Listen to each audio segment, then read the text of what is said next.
Gawin ito sa paborito niyong Pinoy-style pancake. Mas pinasarap, pinapluffy, sa twist na ating gagawin. Tara, simulan na natin. So sa recipe ito, gagamit tayo dito ng 1/2 cup plus 2 tablespoon of evaporated milk, 2 pieces of large eggs, i-crack lang natin. At nag-add tayo ng 1 tablespoon of vanilla extract. At mga mamis, ito ng twist na ating gagawin. Gagamit tayo dito ng kukumama. Yes po, 1/2 cup of fresh gata ang ating gagamitin. I-mix lang natin ito sa ating milk mixture para mas maging mapalinan pa natin ang ating pancake. Nag-sieve tayo ng 2 cups of all-purpose flour, 2 tablespoon of baking powder, at 1/4 teaspoon of fine salt.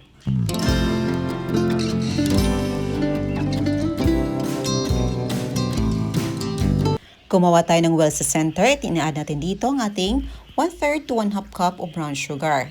Adjust sa taste mga mamis sa kung gaano kadaming sugar ang inyong ilagay. Pero sa akin, 1/3 cup lang ang aking ginamit. Nag-added tayo dito ng 1 cup of water.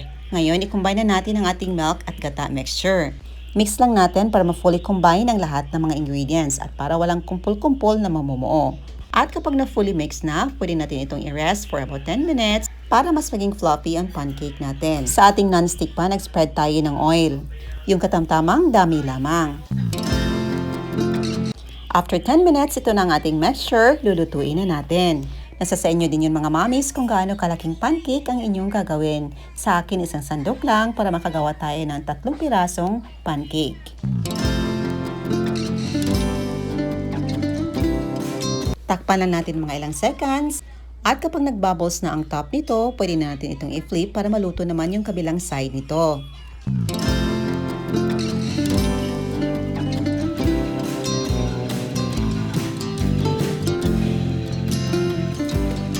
At dito tinakpan lang natin at kapag nag-brown na yung kabilang sides, pwede na natin itong hahanguin. Ito na, ready to serve na ang ating napakasarap at pina-level up na Pinoy style pancake. Of course, hindi pa yan nagtatapos.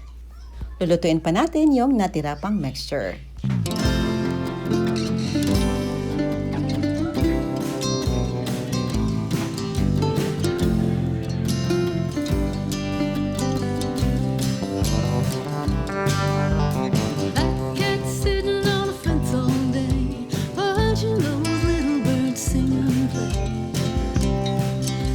Ito na mga mamis, naluto na natin lahat ang ating mas pinasarap at pinalambot na Pinoy style pancake. Ready to serve na. Medyo mainit-init pa ito kaya ang sarap nitong kainin. But of course, hindi kompleto ang pancake or hot cake kapag walang margarine or margarine. Ayan, gumamit lang tayo dito ng buttercup. Premium margarine ang ating ginamit at pinudburan natin ito ng white sugar or pwede ding brown sugar. Ayan mga mamis, sa twist na ating ginawa, mas napalambot pa natin ang ating pancake at syempre mas lalong sumarap. O diba, may bago na naman tayong recipe ng pancake na ating lulutuin. Masarap na merienda at syempre pwede ding pambenta. Ayan na po mga mamis, hope niyo subukan ang ating recipe. Thank you so much for watching. See you in my next vlog. God bless you all and stay safe everyone. Bye and enjoy!